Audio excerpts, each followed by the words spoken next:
അങ്ങനെ ഇറങ്ങി വന്നപ്പോഴാണ് ഇവിടെ ഒരു അമ്പലം കാണുന്നത്. ജസ്റ്റ് ഒന്ന് പോയി നോക്കാം. ഇതാണ് ഊട്ടിയിലുള്ള ഒരു അമ്പലം. ഞാൻ ഇന്നലെ പോയപ്പോൾ ഇങ്ങനൊരു അമ്പലം കണ്ടിരുന്നു. ഉണ്ടോ? ഇതാണ് ഊട്ടിയിലുള്ള ആൾക്കാരുടെ അമ്പലം എന്ന് പറയുന്നത്.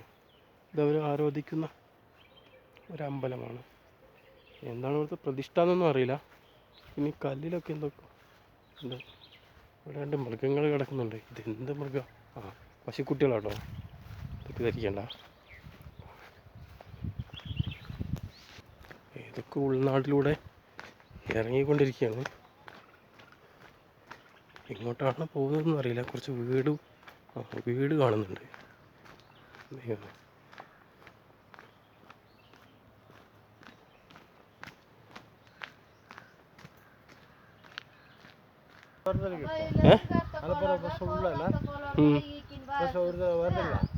വരാതെ ഞാൻ നടന്നു വന്നിരിക്കേ.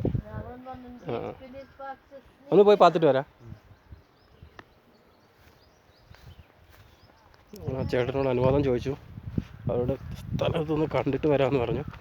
അങ്ങനെ നമ്മൾ മുകളിൽ നിന്ന് ട്രാക്കിൽ നിന്ന് കണ്ടത് അടുത്ത് പോയി കാണാനൊരു അവസരം കിട്ടിയിട്ടുണ്ട്.